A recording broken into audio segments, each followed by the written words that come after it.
समग्र शिक्षा परियोजना में विशेष शिक्षकों की नियुक्ति की जा रही है और ये वीडियो उसी पर केंद्रित है।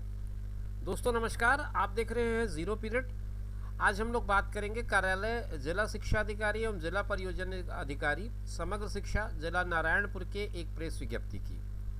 इस प्रेस विज्ञप्ति में विशेष शिक्षकों के नियुक्ति के बारे में बात की जा रही है और जब मैं विशेष शिक्षकों की बात कर रहा हूं तो इसका मतलब ये है कि जो दिव्यांग बच्चे हैं उनके अध्यापन के लिए जो व्यवस्था की जा रही है उसकी बात हो रही है। पत्र में क्या बातें लिखी हैं वो हम सब शेयर करेंगे आपके साथ बातें करेंगे और इसको समझने का प्रयास करेंगे कि आप किस तरह से इसमें अप्लाई कर सकते हैं, आपके पास कौन सी योग्यता होनी चाहिए इन पदों के लिए आवेदन करते समय। बने रहिए जीरो पीरियड में। जिला खनिज न्यास निधि मद से नारायणपुर जिला में कक्षा 1 से 8 तक दिव्यांग बच्चों के लिए आवासीय विद्यालय संचालित किया जा रहा है, जिसे संचालन हेतु विशेष शिक्षकों की आवश्यकता है। इस हेतु रिक्त पद पर इच्छुक एवं योग्य उम्मीदवार के लिए निर्धारित प्रारूप में आवेदन पत्र आमंत्रित है।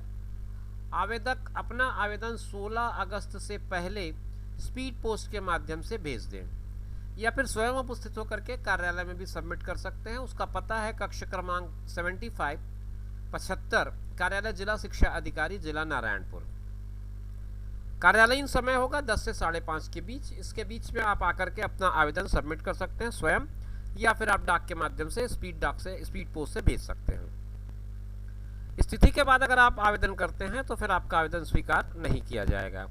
पूरी डिटेल आपको इस वेबसाइट पर मिल जाएगी।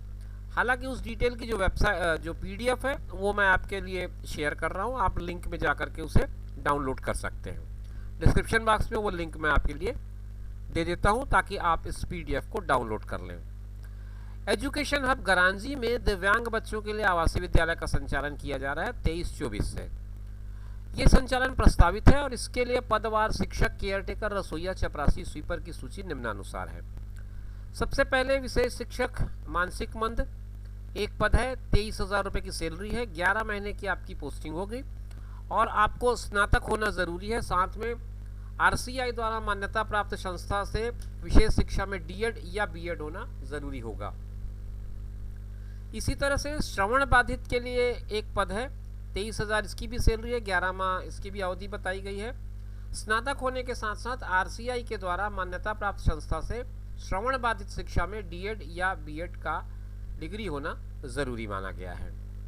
दृष्टिबाधित के लिए भी एक पद है, इसकी भी सैलरी वही है, 11 माह इसका भी समय बताया गया। स्नातक इसके लिए भी ज़रूरी है। साथ में जो योग्यता है उसमें दृष्टिबाधित वर्ड लगा हुआ है। मान्यता प्राप्त संस्था से आपको दृष्टिबाधित शिक्षा में D.Ed या B.Ed होना ज़रूरी माना गया है।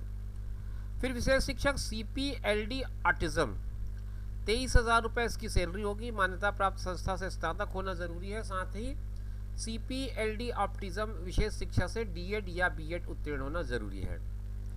फिर फिजियोथेरेपिस्ट ऑफिस ऑक्यूपैथोलॉजिस्ट, ये एक पद है, इसकी सैलरी 32,000 रुपये है, 11 माह की अवधि है। इसके लिए भी मान्यता प्राप्त विश्वविद्यालय से स्नातक हो, RCI के द्वारा संचालित मान्यता प्राप्त संस्था से स्नातकोत्तर और विशेष शिक्षा में BPT के साथ उत्तीर्ण होना ज़रूरी है। ऑडियोलॉजिस्ट एक पद है, 32,000 रुपये, यहाँ भी सैलरी है।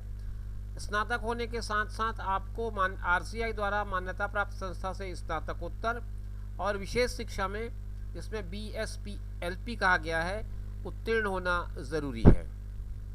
फिर बात करेंगे हम लोग मनोचिकित्सक की। मनोचिकित्सक का एक पद है, 32,000 रुपये सैलरी है, मान्यता प्राप्त विश्वविद्यालय से स्नातक हो, साथ ही RCI द्वारा मान्यता प्राप्त संस्था से स्नातकोत्तर और विशेष शिक्षा जिसमें मनोचिकित्सा का पार्ट हो वहाँ से उत्तीर्ण होना ज़रूरी है। एक पद संगीत शिक्षक का भी है, 23,000 रुपये सैलरी है, स्नातक होना ज़रूरी है और संगीत विश्वविद्यालय द्वारा मान्यता प्राप्त संस्था से स्नातकोत्तर होना आपके योग्यता में ज़रूरी लिखा गया है। इन सभी पदों के लिए अभ्यर्थी की शैक्षणिक योग्यता विशेष शिक्षा में डिप्लोमा, डिग्री एवं हाई स्कूल, हायर सेकेंडरी एवं स्नातक आदि में उत्तीर्ण होना अनिवार्य है। शैक्षणिक योग्यता जिस पर डिप्लोमा या डिग्री हो उसका RCI में जीवित पंजीयन होना भी जरूरी है। आवेदन पत्र आपको भेजते समय एक प्रारूप है, उस प्रारूप पर आप आवेदन करें A4 साइज के शीट पर। और ये जो नियुक्ति है दरअसल 30 अप्रैल 2024 तक के लिए है, 30 अप्रैल 2024 तक के लिए होगी। उसके बाद आवश्यकता पड़ने पर और आचरण व्यवहार के आधार पर दोनों पक्षों की सहमति से ये कार्य आगामी सत्र के लिए भी आगे बढ़ाया जा सकता है।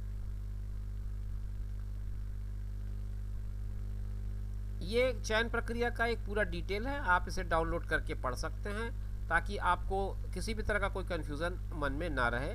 मेरी सलाह है कि आप इस PDF को डाउनलोड कर लें और ये पूरी चयन प्रक्रिया को समझ लें। इसमें इसके अलावा आपको आवेदन पत्र का प्रारूप मिल जाएगा। इस प्रारूप को भी आप सीधे डाउनलोड कर लें, प्रिंट ले लें और फिर इसको भर करके आप अपना आवेदन सबमिट कर दें। उम्मीद करता हूँ कि आपको ये सारी जानकारी स्पष्ट रूप से समझ में आ गई होगी। शैक्षणिक योग्यता क्या क्या है मैंने आपको स्पष्ट बता दी है।